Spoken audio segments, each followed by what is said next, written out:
अरे काहे में की बोलत रे? का हो? अरे मार कैसन तू झहुआ झहुआ बोलत हई रे?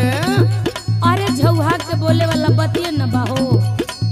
अरे कौन बात बा कि तू झहुआ के बोलत रे? तनिका हमरो के बताइबी बोले न चले हमसे करे न प्यार सुते आलागा देवरू पटले कटात नहीं खे जाड़ हो भताई सुते आलागा।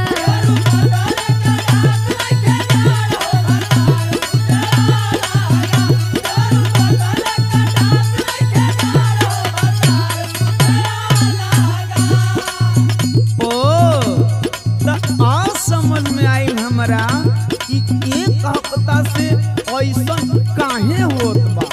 का होत बा हो? सुन रे भौजी, अब हमहू ना भैया का पत्ता खोलत बानी, समझली? अच्छा तो ई बात बा, खोला।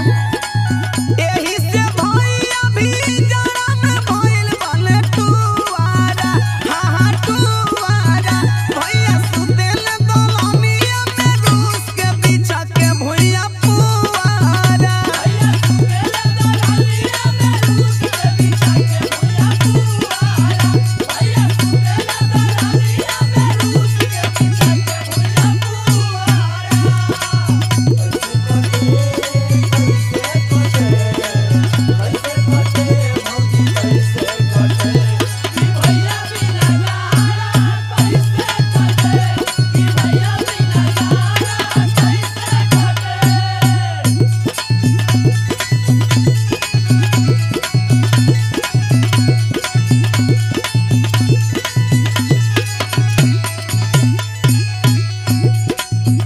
ऐसनो बात बा का हो देवरू?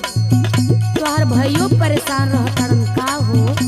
अरे हाँ रे भौजी, लेकिन ई बताओ भौजी कि तोरा में अब भैया में करे रूसा फूली काहे भइल रे? तनी बताइबी?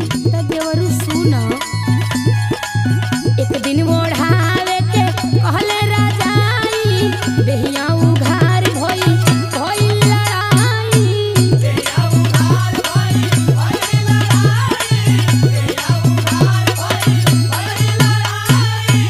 एक दिन ओढ़ावे के कहले राजाई देहिया उघार भई लड़ाई। एक ताऊ रूस गइले छेद शीतलहरी हड़िया लागा देवरू पटले कटात नहीं खे जाड़ हो भतार सुते आलागा।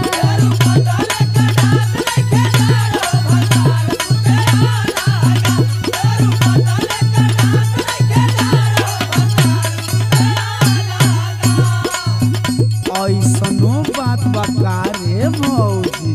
अरे हाँ हो देवर बबुआ, रात बड़ी कष्ट में न बीतता। भौजी अगर तोर रात कष्ट में बीतता तो का भैया का बड़ा सुख में बीतता? काहे ये देवरी? तो तोहरे भैया का रात कैसे बीतता तनी बतावा हमके। अच्छा तो सुन भौजी कि भैया का रात कैसे बीतता आजकल, हम बताव तनी पूरा एकदम डिटेल में। रात भर में एक बंडल बीड़ी जरावे, जड़ा न जाला तो कौड़ा धरावे।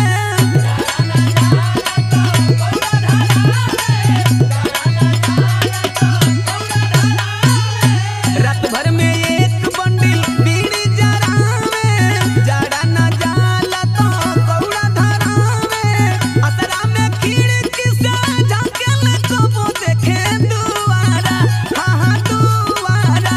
भैया सुतेल दलनिया में रूस के बिछा के भैया पुआरा।